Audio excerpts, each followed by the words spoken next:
17 hasta el 30.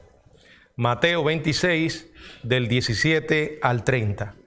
El primer día de la fiesta de los panes sin levadura, vinieron los discípulos a Jesús diciéndole: ¿Dónde quieres que preparemos para que comas la Pascua? Y él dijo: Id de la ciudad a cierto hombre y decidle: el maestro dice, mi tiempo está cerca. En tu casa celebraré la Pascua con mis discípulos. Y los discípulos hicieron como Jesús les mandó y prepararon la Pascua. Cuando llegó la noche, se sentó a la mesa con los 12, y mientras comían, dijo: de cierto os digo que uno de vosotros me va a entregar. Y entristecidos en gran manera, comenzó cada uno de ellos a decirle: ¿soy yo, Señor? Entonces él respondiendo dijo: el que mete la mano conmigo en el plato, ese me va a entregar. A la verdad, el Hijo del Hombre va, según está escrito de él, mas ay de aquel hombre por quien el Hijo del Hombre es entregado. Bueno le fuera a ese hombre no haber nacido. Entonces respondiendo Judas, el que le entregaba, dijo: ¿soy yo, maestro? Le dijo: tú lo has dicho. Y mientras comían, tomó Jesús el pan y bendijo y lo partió y dio a sus discípulos. Y dijo: tomad, comed, esto es mi cuerpo. Y tomando la copa y habiendo dado gracias, les dio diciendo: bebed de ella todos, porque esto es mi sangre del nuevo pacto, que por muchos es derramada para remisión de los pecados. Y os digo que desde ahora no beberé más de este fruto de la vid hasta aquel día en que lo beba nuevo con vosotros en el reino de mi Padre. Y cuando hubieron cantado el himno, salieron al monte de los olivos. El estudio de esta noche lo hemos titulado La Última Pascua, continuando con esta serie que estamos teniendo durante varios meses sobre el Evangelio de Mateo. Padre, gracias por la oportunidad de tener tu palabra en esta noche, de poder meditar en ella, Señor, y poder encontrar en ella tu voluntad para nuestras vidas. Gracias por cada hermano que aquí ha venido. Señor, estamos delante de tu presencia reconociendo que tú eres Dios, que nos hiciste y nos salvaste. Y que, Padre, vives en comunión con nosotros, nos hablas, nos revelas tu voluntad. Ahora te pedimos, Señor, que nos des un corazón humilde para someternos a esa voluntad que has revelado en tu palabra. En el nombre de Jesucristo. Amén. Bueno, en el capítulo anterior, o en el estudio anterior, estuvimos analizando 4 elementos esenciales de la preparación para la muerte de Jesús. Si ustedes recuerdan, cada uno de ellos involucró el plan y la obra de otros que no fueron directamente el Señor Jesucristo. Pero ahora, en el último día, antes de morir, o sea, jueves, Jesús con los discípulos estaba reunidos y presenta 4 elementos de la propia preparación de Jesús para su muerte expiatoria. En el estudio de hoy vamos a considerar los 2 primeros y en el próximo los 2 restantes. El primero es la experiencia de la última Pascua. ¿De qué se trata la última Pascua? ¿Hacia dónde miraban y qué transformación hizo el Señor de la Pascua? Vamos a ver que en los versículos del 17 al 25 habla sobre esta experiencia. Y previo al inicio de la última comida pascual e incluyéndola, hay 4 subelementos de la propia preparación de Jesús para su muerte sacrificial. Quiero que veamos acerca de esta experiencia de la última Pascua, en primer lugar, el escenario del momento. Los versos del 17 al 19, si alguien puede leerlo, por favor. El primer día de la semana.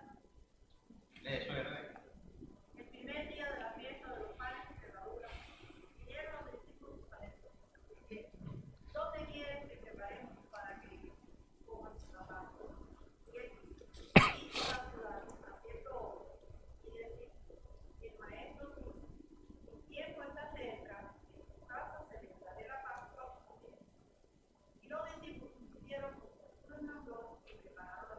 Bueno, la fiesta de la Pascua era una fiesta relacionada con otra fiesta.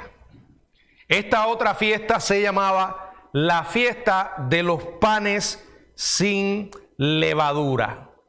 Era la fiesta central del año judío. Y en este versículo 17, las dos festividades, o sea, la Pascua y la fiesta de los panes sin levadura, aparecen relacionadas. Observen, el primer día de la fiesta de los panes sin levadura, vinieron los discípulos a Jesús diciéndole: ¿dónde quieres que preparemos para que comas? La Pascua. La Pascua. Ahora, repito, estas dos festividades relacionadas tan cerca en la mente de los judíos que la fiesta de los panes sin levadura llegó a usarse como una designación completa que incluía a la Pascua misma. De modo intercambiable se emplean los dos títulos que designan ese periodo de 8 días de celebración. Sin embargo, desde el punto de vista técnico, la Pascua se celebraba solo el primer día, o sea, el día 14 de Nisán. La de la fiesta de los panes sin levadura seguía desde el día 15 hasta el 21 de Nisán. Fue probablemente a inicios de la mañana de ese jueves que ocurre lo que nos dice este versículo 17, donde vienen los discípulos a Jesús diciéndole que ¿dónde quieres que preparemos para que comas la Pascua? Ahora, en los evangelios encontramos, como hemos estado mirando hasta aquí en todos estos estudios, que a veces unos nos ofrecen un detalle y otros nos ofrecen otros detalles.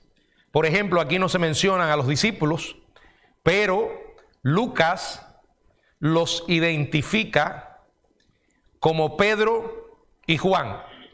¿Qué dice Lucas 22:8? Lucas 22:8.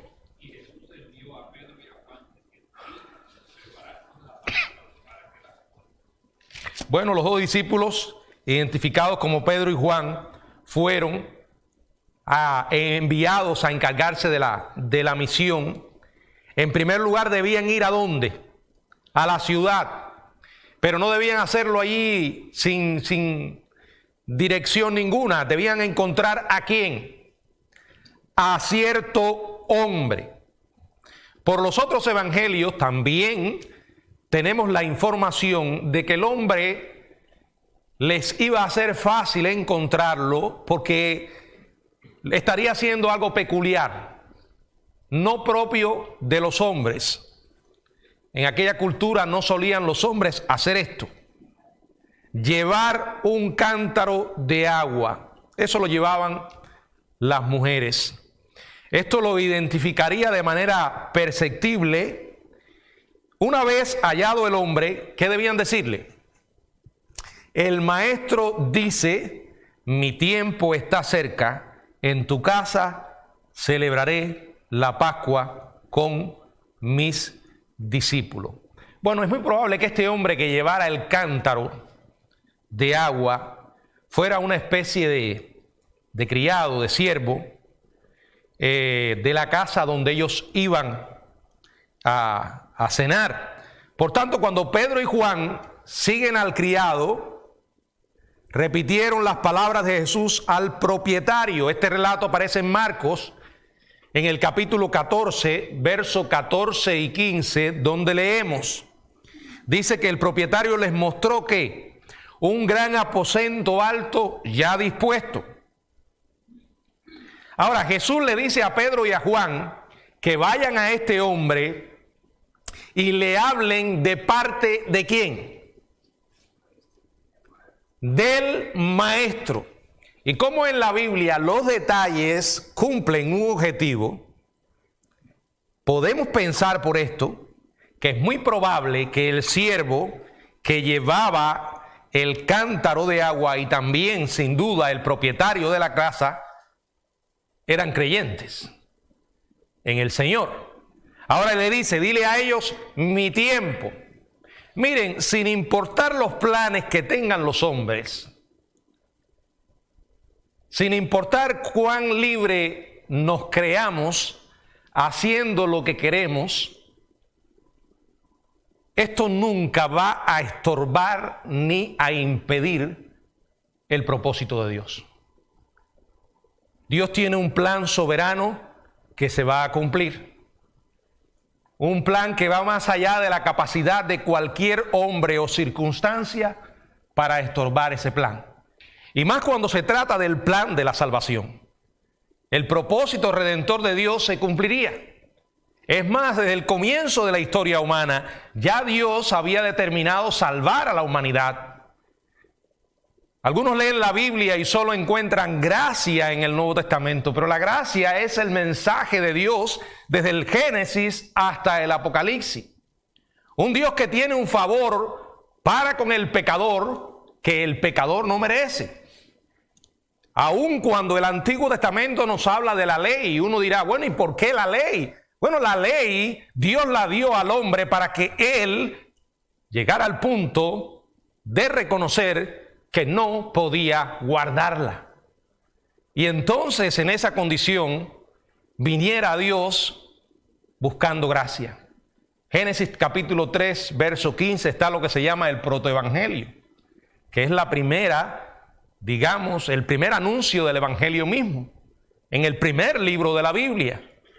Sin importar cuánta perversidad anide el corazón humano y cuántos planes tengan los enemigos de Dios,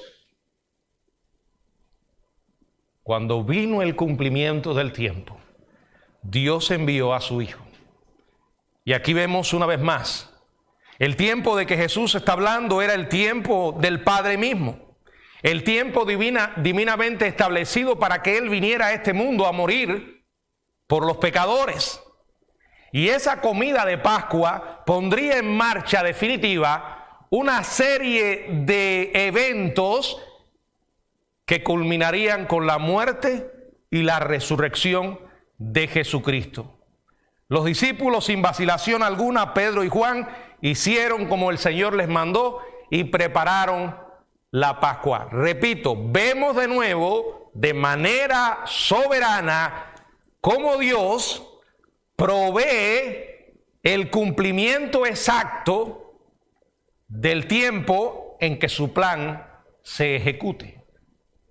Nosotros creemos en un Dios vivo. Y el hecho de que Dios sea un Dios vivo, real, incluye su soberanía. Si Dios no es soberano, entonces no puede ser Dios. Y si Dios es soberano, lo es siempre.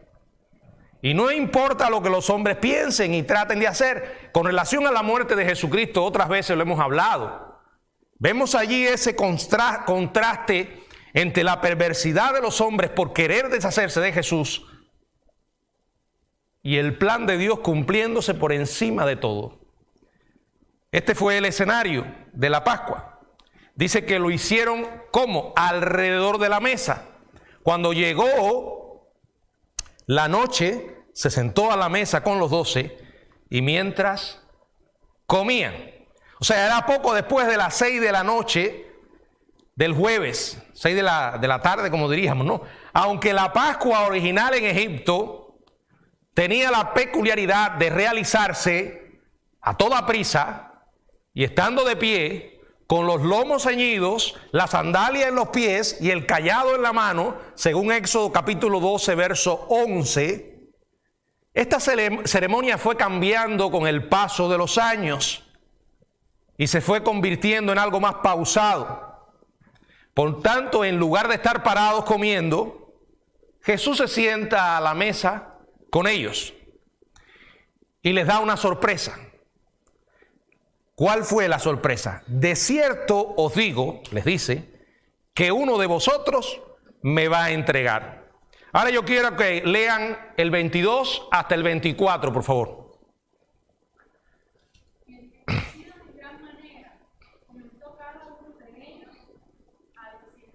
Soy yo, Señor? Entonces él respondió, dijo, el que mete la mano conmigo en el plato, ese me va a entregar. A la verdad, el Hijo del Hombre va, según está escrito de él, mas hay de aquel hombre por quien el Hijo del Hombre es entregado. Bueno, de fuera ese hombre no va a haber nacido. Piensen lo que acabamos de decir. Precisamente el Señor los sorprende ahora, y para ellos sin lugar a duda fue doloroso escuchar que uno de ellos era un traidor. Él le dice, uno de vosotros, y como era de esperar, dice que se entristecieron en gran manera. Bueno, quizás el menos sospechoso era Judas, ¿verdad? En primer lugar, porque era el tesorero del grupo. Usted no va a poner dinero en las manos de alguien que usted sospecha, ¿verdad? Ellos estaban perturbados por lo que el Señor les acaba de decir. Parece que Judas sabía muy bien mantener la apariencia, su imagen, aunque por dentro ustedes vieron lo que hizo.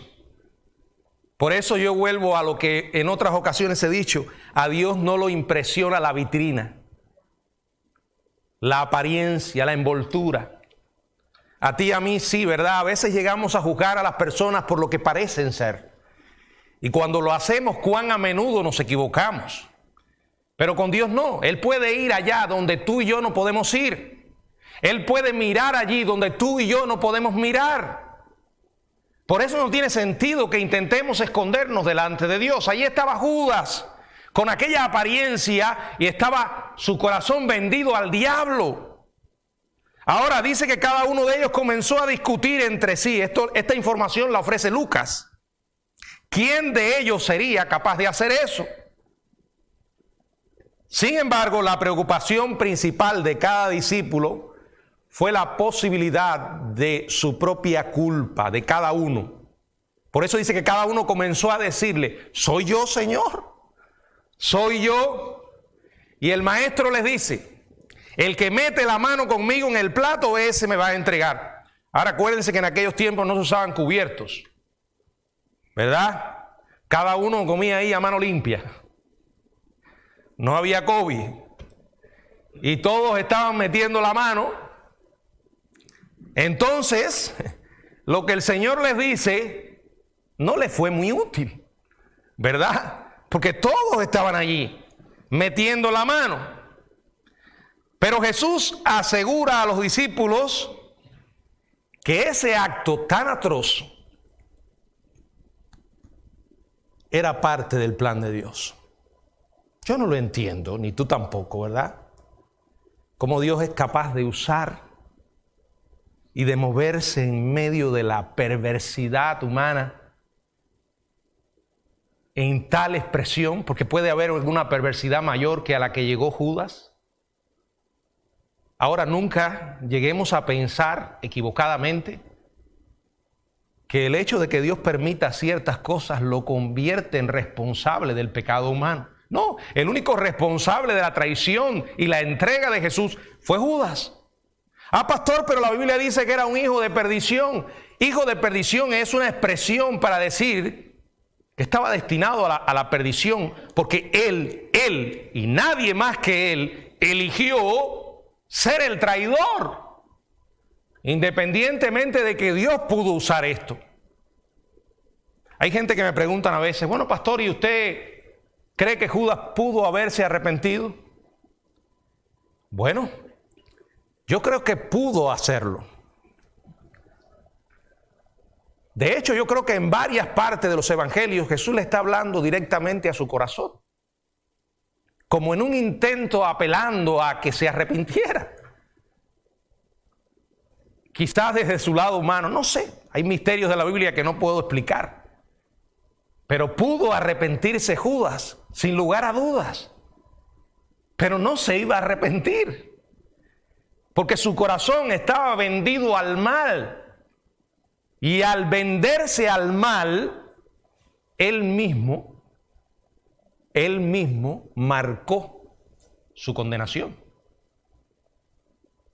Hasta que llegó un punto en que dice que el propio diablo entró en Judas. Fíjense en este versículo cómo se combina la soberanía de Dios y la responsabilidad humana. En este caso, la del propio Judas. Miren lo que dice aquí el verso 24. A la verdad, el Hijo del Hombre va. ¿Qué? ¿Qué dice? Según está escrito de él. Allí está el plan de Dios, el propósito de Dios. Miren, Jesús no cayó en la trampa de Judas. Jesús no fue una víctima, sino que más bien debido a su malvado corazón, Judas rechazó a Cristo y se convierte en instrumento para el plan divino. Aquí el Señor deja bien clara la condenación de Judas, porque Judas lo eligió. Cuando una persona muere y va al infierno, el único responsable de esa decisión es esa persona, nadie más. No hay tal cosa como que Dios no me dio una oportunidad. No hay tal cosa como que no pude arrepentirme, no. Ahora, el hecho de que Judas, como dice aquí, el Hijo del Hombre va, según está escrito de él, pero miren lo que dice el verso 24, más hay de aquel hombre por quien el Hijo del Hombre es entregado. En otras palabras, el Señor está diciendo, hay un responsable y va a pagar. El futuro de Judas en el infierno era tan terrible que dice el Señor que hubiera sido mejor que no hubiera nacido. Algunos ven en esta última apelación de Jesús o advertencia una especie de apelación misericordiosa a Judas para que se volviera a él en salvación. Pero cuando una persona decide deliberadamente tomar el camino de la oscuridad, de la indiferencia, miren, uno mira esto y dice, ¿cómo es posible? Judas estaba cerca del gran predicador de los siglos, el deseado de toda la gente. Judas estaba con el maestro. Judas estaba con Dios mismo. No importa quién fue Billy Graham ni Luis Palau. Ninguno de ellos le llega al dedo gordo de Jesús. Y sin embargo, él estuvo expuesto durante 3 años y medio a la presencia de Jesús, a su ministerio, a sus milagros, sobre todo a sus enseñanzas. Y en lugar de creer, lo que hizo fue... Aquí hay un principio que no podemos olvidar nunca. Cuando una persona es expuesta a la verdad y no responde, se va endureciendo. Y no es que la verdad pierda poder, no, es que el corazón se vuelve como una piedra. Por eso mientras más escuchas, más estás en peligro. Si oyes y esa palabra no produce un impacto en tu vida. Es como aquel, yo trato de imaginar esto, por ejemplo, como aquel que decide estudiar medicina. Me han contado algunos que una de las preocupaciones que tenían cuando comienzan en este trabajo es que una de las cosas que hacen, bueno, es ver cadáveres. Y los llevan allí donde están los cadáveres y todos los órganos internos expuestos para que ellos conozcan y estudien. Y me han contado que las primeras veces que les sucede esto quedan en shock. Pero en la medida en que van siendo expuestos a eso, se van acostumbrando. Y llega un momento en que para ellos es normal. Bueno, eso es algo parecido a lo que ocurre cuando uno es expuesto a la verdad del Evangelio. La luz de Dios ilumina nuestras almas y pone en evidencia la fealdad de las mismas. Dice que los hombres no vienen a la luz para que sus obras no sean reprendidas. Entonces, cuando esa luz se ilumina y uno no quiere ver la realidad de su propia vida, se va endureciendo. Y no importa lo que hagas, ni quién sea el pastor, ni el predicador, ni el maestro de la escuela dominical, no importa. El problema no es en el mensajero, ni mucho menos en el mensaje. El problema está en el receptor, en el corazón que recibe esa palabra. Un corazón que se va volviendo de piedra. Por eso a veces cuando tú comienzas a orar por un familiar para que conozca de Jesucristo, asume la responsabilidad de esa oración. Porque si oras con fe por la salvación de esa vida, Dios hará cualquier cosa para ablandar ese corazón. Y muchas veces permite que desciendan sobre esa vida la adversidad con toda su fuerza. Porque sabe que solo el arado del dolor y la adversidad es capaz de remover la tierra de ese corazón, la piedra de ese corazón endurecido. Bueno, el verso 25 entonces identifica al traidor. ¿Qué dice? Entonces respondiendo Judas, el que entregaba, soy yo esto. Fíjense la hipocresía de Judas. Le llamó maestro y después va y lo entrega con un beso.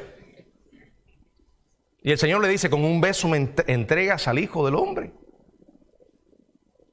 Estaba tratando de mantener una lealtad fingida, pero Jesús le responde directamente: tú lo has dicho. En otras palabras, tú mismo te has condenado, tu boca te condena. Parece que los otros discípulos no alcanzaron a oír el comentario o este breve intercambio, porque en privado Pedro le pide a Juan que le pregunte a Jesús respecto a la identidad del traidor. En Juan 13 aparece el relato, verso 24 al 26. Juan supo de este modo la terrible verdad acerca de Judas, pero al parecer no se la comunicó a Pedro en ese momento. Judas quedó identificado como el instrumento de la traición. Vamos entonces a mirar lo que sigue. Aquí nos deja Judas y continuamos el enfoque en la Pascua o en la provisión futura que Jesús haría, dándole un nuevo sentido a la Pascua. Verso del 26 al 29.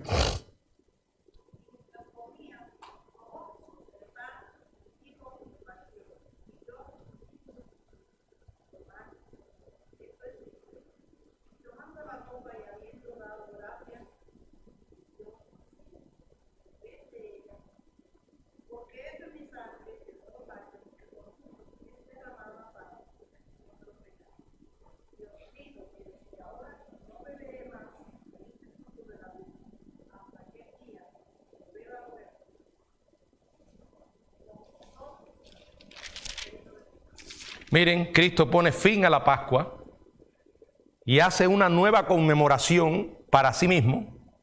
Ya no estaban mirando atrás a un cordero en Egipto como el símbolo del amor y el poder redentor de Dios. Ahora estaban mirando al cordero que tenían delante, al cordero de Dios que derramaría su sangre por los pecados de la humanidad. Una nueva celebración, una nueva conmemoración, un nuevo propósito. Y es interesante que venga inmediatamente después que Jesús identifica al traidor. No importa los planes de Judas, llegará a entregarme. Iré adelante con el plan de Dios. A pesar de su perversidad y maldad, Dios sigue adelante con el plan redentor. Tengo que morir. Él lo dice, es necesario que el Hijo del Hombre sea entregado. Es necesario que el Cordero muera. No importa los instrumentos que intervengan. Dios mandó un Salvador y ese Salvador tenía que pagar por nosotros. pagó también por Judas. Miren la directriz. Y mientras comían, tomó Jesús el pan y bendijo y lo partió y dio a sus discípulos y dijo: tomad, comed. Luego dice el verso 27, tomando la copa y habiendo dado gracias, les dio diciendo: bebed de ella todos. El Señor conmemora una nueva celebración en medio de la antigua. Dice que toma el pan y lo bendijo. Por favor, no vayamos más allá de lo que dice el texto. En ninguna parte de la Biblia se enseña que el pan era Jesús, ni que el vino era su sangre. Es más, aunque en otros pasajes él mismo dice que es el pan que descendió del cielo, él no está diciendo que es un trozo de pan. El sentido literal aquí no tiene sentido. Esa es una de las reglas de interpretación de las que hemos estado hablando cuando hablamos de profecía. O sea, el pan no pasa más allá de ser un símbolo. Dice que toma Jesús el pan y lo bendijo con acción de gracias, como solía hacer, porque Jesús practicaba la oración antes de comer. El pan sin levadura se horneaba en hogazas grandes, planas y crujientes, el cual Jesús parte en pedazos y se los da a sus discípulos. Tomad, comed. Luego toma la copa y da gracias y dice: bebed de ella todos. Los 11 bebieron de ella. Marcos 14, 23. Así que esa costumbre de la Iglesia Católica Romana de no permitir que toda la congregación participe de la copa está en contradicción directa con las instrucciones de Jesús y con el obediente ejemplo de los discípulos y la posterior enseñanza de Jesús. Bebed de ella todos. No, la sangre no se derramó solo por el cura ni por el papa. Él derramó su sangre por todos. Todos podemos participar. Luego dice en el verso 26, este es mi cuerpo. En el verso 28, y aquí es donde le da ese nuevo propósito, porque esto es mi sangre del nuevo pacto, que por muchos es derramada para remisión de pecado. Esto es mi cuerpo. Acuérdense que está tomando un elemento de la celebración antigua. El pan original era sin levadura, era un símbolo de la separación de la antigua vida en Egipto, sin llevar nada de su levadura pagana y opresora a la tierra prometida. Por su autoridad, Jesús transforma ese símbolo en otro. Ahora sería ¿qué? ¿Símbolo de qué? De su cuerpo, sacrificado por ti y por mí. Lucas dice en el capítulo 22, verso 19, que por vosotros es dado. Haced esto en memoria de mí. Si yo les preguntara esto, ¿qué significa para ti? ¿Entiendes lo que significa que Jesús dijera esto es mi cuerpo? Y que después dice en Lucas que por vosotros es dado. Cuando tú comes el pan, que celebramos aquí la cena los domingos, estás diciendo, Él lo hizo por mí. Él ocupó mi lugar y el tuyo en la cruz. Eras tú y soy yo el que debíamos haber muerto allí. Un juez santo no podía ignorar la desobediencia humana. Un verdadero juez no puede estar ciego a la desobediencia, digamos, a la infracción de la ley. Si en el plano humano vemos eso mal, que ahora tú quebrantes una ley, y este ejemplo lo he puesto y lo vuelvo a repetir porque es importante que lo entiendan, sobre todo algunos jóvenes aquí que les gusta ir a, como le dicen, patica caliente. En una zona de 45 van a 70. Y allí van. Puedes que pase por esa senda muchas veces y no ocurra nada.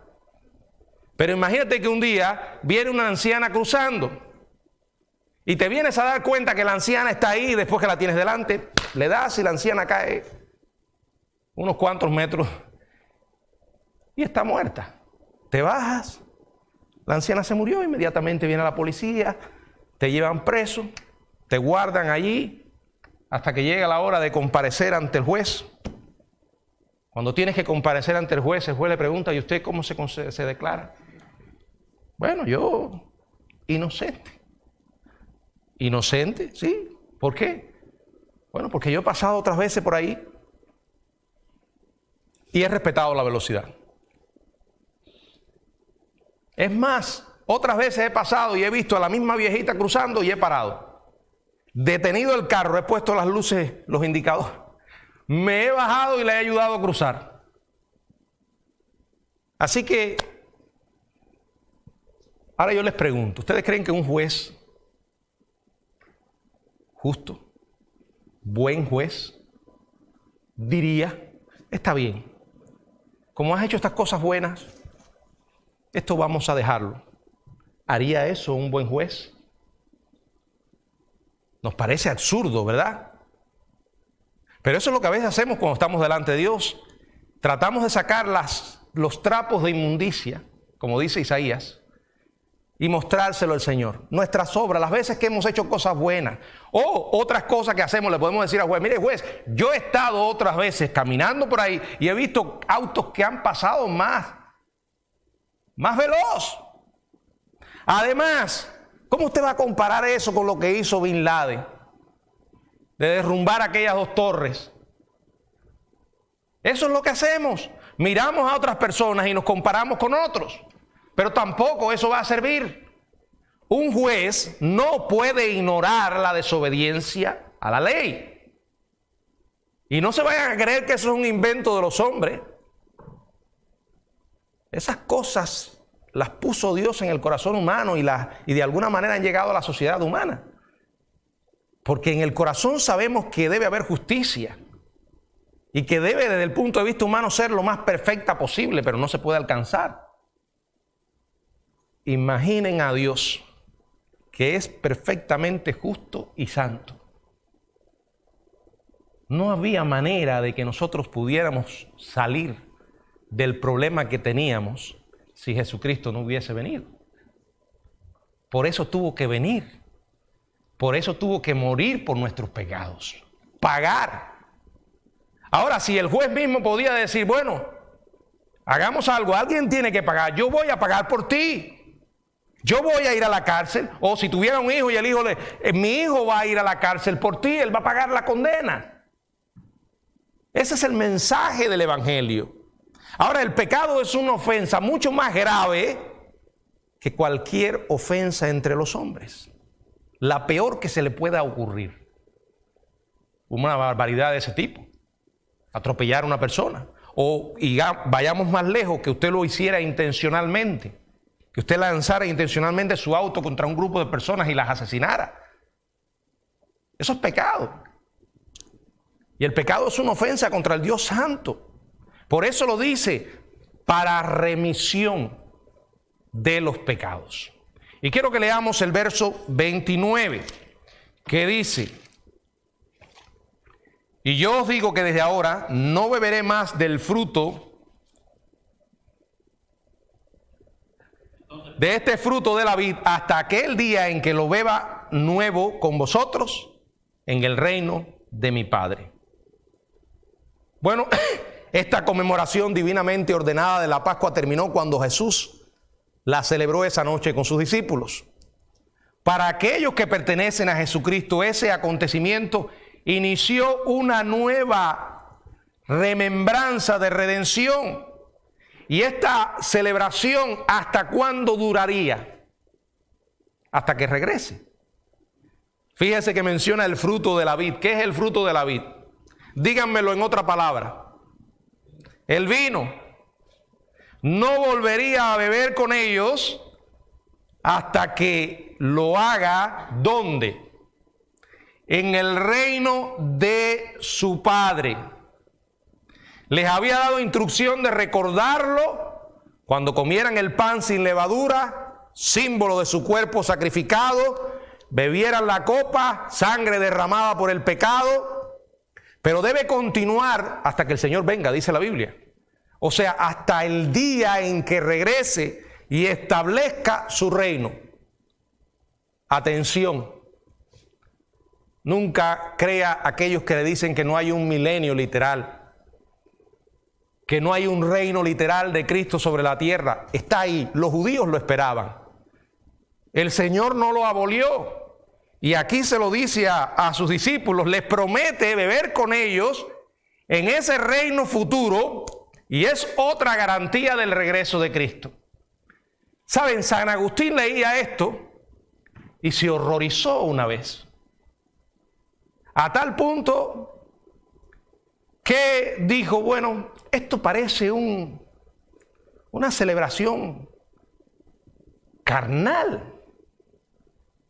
Pero no me gusta decirle San Agustín. Agustín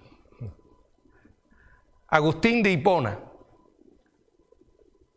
Parece que se le olvidó que el que habló esto fue Jesús. Es Él el que lo menciona. Les está diciendo, cuando regrese para establecer mi reino, todos ustedes estarán allí y beberán vino nuevo conmigo. En otras palabras, la cena del Señor no solo es un recordatorio del sacrificio de nuestro Señor por nuestros pecados, es además una promesa de que va a regresar y va a establecer su reino. Por estas palabras sabemos que el final de la era actual no señala el fin de esta observancia. Cuando lo dijo, dice que fueron y qué, y cantaron un himno. ¿Por qué cantamos un himno? ¿Por qué cantamos nosotros un himno? Para alabar, para adorar a Dios. ¿Qué es adorar a Dios? Es reconocer quién es Él. Y en el corazón de todo adorador hay una profunda gratitud. Usted no puede escuchar esto de la boca del Maestro y no sentirse profundamente conmovido por lo que hizo. Jesús no se rindió. Él murió. Fue hasta la muerte. Para que nosotros podamos tener una esperanza en medio de los tiempos que vivimos cada día con menos esperanza en los hombres. Yo me pregunto, ¿cómo puede la gente hoy vivir sin Dios? ¿Cómo pueden? Porque mientras más miro lo que nos ocurre, menos veo motivo o, digamos, razón para tener esperanza en el plano horizontal. No hay esperanza de los hombres porque no tienen la solución a nuestro gran problema, que es el pecado. La única esperanza que el hombre tiene le viene de Dios, de lo que ya Él hizo. Sin embargo, la gente sigue hoy rechazándole una y otra vez. Y muchos siguen hoy ciegos y sordos al mensaje de Dios y mirando de un lado a otro, esperando recibir de los hombres lo que ellos no le pueden dar. Porque la historia del hombre es una historia de destrucción y muerte por el pecado. Solo hay una esperanza. Y créanme, el diablo hará todo lo que pueda para impedir que la gente la conozcan. Por eso tiene a mucha gente ciega y sorda al mensaje de Dios. Por eso tiene a cristianos tan engañados y confundidos. Por eso tiene sistemas totalitarios, ateos, enemigos de Dios, que están decididos a borrar a Dios de la faz de la tierra. Pero se olvidan que tienen un gran problema. Porque con Dios no se puede luchar. Y Dios siempre gana. Hoy yo estaba leyendo la noticia del régimen comunista de China.